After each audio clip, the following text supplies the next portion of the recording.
A leitura do CPC, vamos agora falar da carta rogatória.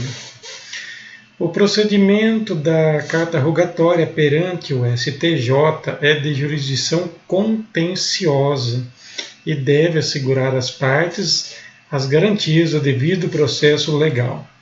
A defesa restringir-se-á à discussão quanto ao atendimento dos requisitos para que o pronunciamento judicial estrangeiro produza efeitos no Brasil. Em qualquer hipótese, é vedada a revisão do mérito do pronunciamento judicial estrangeiro pela autoridade judiciária brasileira. Disposições comuns às sessões anteriores. O pedido de cooperação jurídica internacional, oriundo de autoridade brasileira competente, será encaminhado à autoridade central para posterior envio ao Estado requerido para lhe dar andamento. O pedido de cooperação, oriundo de autoridade brasileira competente, e os documentos anexos que o instruem serão encaminhados à autoridade central, acompanhado de tradução para a língua oficial do Estado requerido. Você vê, o artigo 37 fala o pedido de cooperação jurídica internacional oriundo de autoridade brasileira. Será encaminhado à autoridade central para envio ao Estado requerido. Aí, o pedido de cooperação oriundo da autoridade brasileira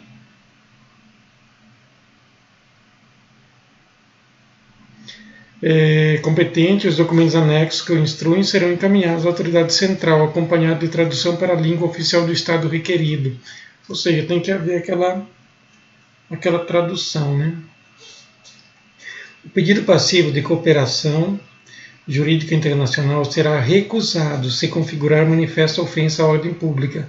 Passivo é do Estado estrangeiro pedindo para o Brasil. Então, se ofender a ordem pública, ele será recusado.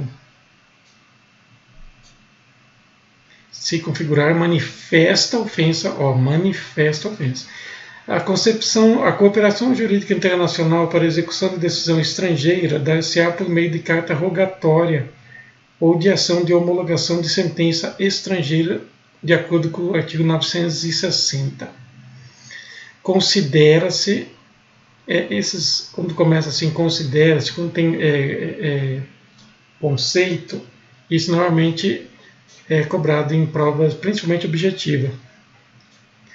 Considera-se autêntico o documento que instruir pedido de cooperação jurídica internacional, inclusive tradução para a língua portuguesa, quando encaminhado ao Estado brasileiro por meio da autoridade central ou por via diplomática, dispensando-se a juramentação, autenticação ou qualquer procedimento de legalização.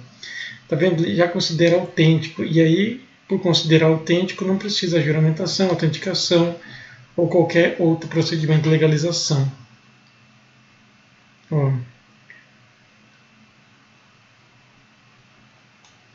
E parágrafo único do 41, o disposto no caput não impede, quando necessária, a aplicação pelo Estado brasileiro do princípio da reciprocidade de tratamento.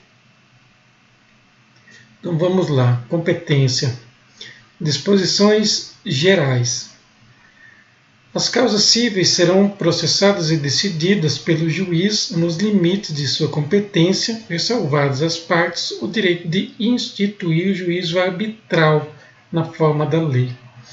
Determina-se a competência no momento do registro ou da distribuição da petição inicial, sendo irrelevantes as modificações do estado de fato de direito ocorridas posteriormente, salvo quando suprimirem o órgão judiciário ou alterarem a competência absoluta. Esse artigo eu já vi em várias provas. Eles mudam aqui para colocar relativa e absoluta. Aqui coloca do registro, eles tiram essa parte do registro, fala do primeiro, do despacho, entendeu? Então, fique atento quanto a isso. Obedecidos os limites estabelecidos pela Constituição Federal, a competência é determinada pelas normas previstas neste Código ou em legislação especial, pelas normas de organização judiciária e ainda no que couber pelas Constituições dos Estados. É por isso que é preciso, em especial concurso para juiz, promotor, né, ficar atento às normas de organização judiciária, que há um disciplinamento, uma distribuição de competência dentro das varas. Tramitando o processo perante outro juízo, os autos serão remetidos ao juízo federal competente se nele intervier a União, suas empresas públicas, entidades autárquicas e fundações, ou Conselho de Fiscalização de Atividade Profissional, na qualidade de parte ou de terceiro interveniente, exceto as ações 1. De recuperação judicial, falência, insolvência civil e acidente de trabalho, e 2. Sujeitos à Justiça Eleitoral e à Justiça do Trabalho. Os autos não serão remetidos se houver pedido cuja apreciação seja de competência do juízo perante o qual foi proposta a ação.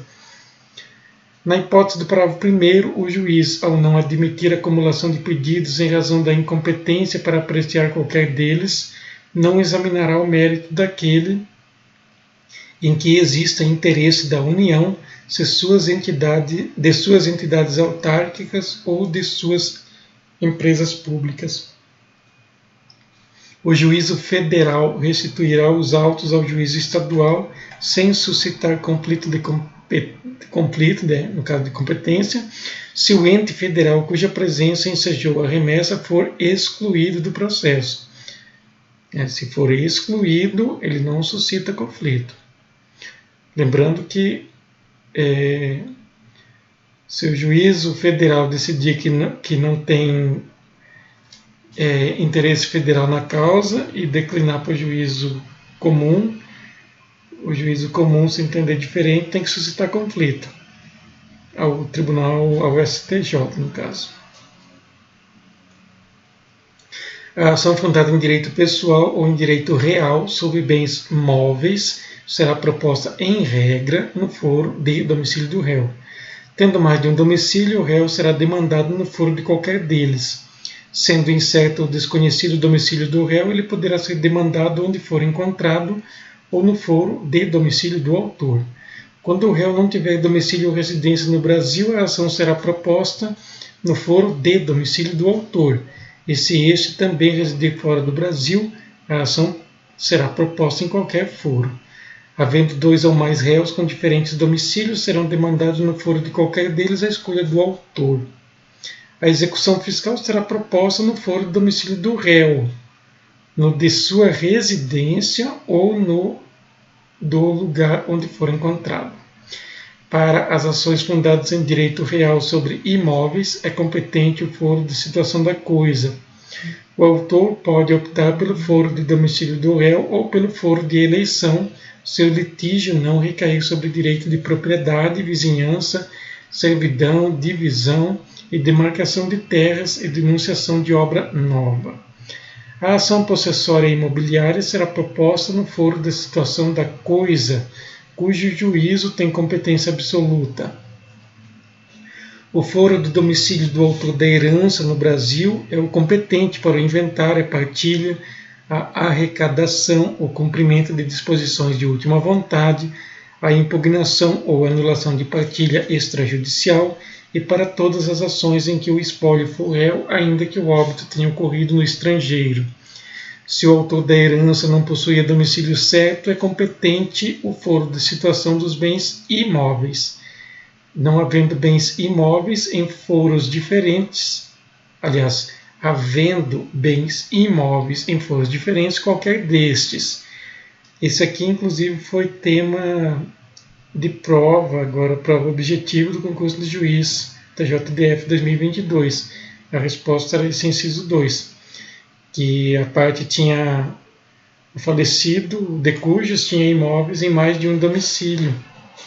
E aí poderia ser aberto inventário em qualquer um deles. Não havendo bens imóveis, o foro do local de qualquer dos bens do espólio. A ação em que o ausente for réu será proposta no foro de seu último domicílio, também competente para a arrecadação, inventário, a partilha e o cumprimento de disposições testamentárias. A ação em que o incapaz for réu será proposta no foro do domicílio de seu representante ou assistente. É competente o foro do domicílio do réu para as causas em que seja autora a União. Se a união for a demandada, a ação poderá ser proposta no foro do domicílio do autor, no de ocorrência do ato ou fato que originou a demanda, no de situação da coisa ou no Distrito Federal. É competente o foro do domicílio do réu para as causas em que seja autor, Estado ou o Distrito Federal. Se o Estado ou DF for demandado, a ação poderá ser proposta no foro do domicílio do autor, no de ocorrência do ato ou fato que originou a demanda, no de situação da coisa ou na capital do respectivo ente federado. É competente o foro 1. Para a ação de divórcio, separação, anulação de casamento e reconhecimento ou dissolução de união estável. Letra A. De domicílio do guardião de filho incapaz. B. Do último domicílio do casal, caso não haja filho incapaz. C. De domicílio do réu, se nenhuma das partes residir no antigo domicílio do casal. D. De domicílio da vítima de violência doméstica e familiar, nos termos da Lei 11.340, que é a Lei Maria da Penha. 2. De domicílio ou residência do alimentando para a ação em que se pedem alimentos. Do lugar onde está a sede para a ação em que for ré pessoa jurídica, onde se acha agência ou sucursal quanto às obrigações que a pessoa jurídica contraiu, onde exerce suas atividades para a ação em que for ré sociedade ou associação sem personalidade jurídica, onde a obrigação deve ser satisfeita para a ação em que se lhe exigir o cumprimento, de residência do idoso para a causa que verse sobre direito previsto no respectivo estatuto, da sede da serventia notarial de registro para a ação de reparação de dano por ato praticado em razão do ofício, do lugar do ato ou fato para a ação de reparação de dano e em que for réu administrador ou gestor de negócios alheios, de domicílio do autor ou do local do fato para a ação de reparação de dano sofrido em razão de delito ou acidente de veículos, inclusive aeronaves.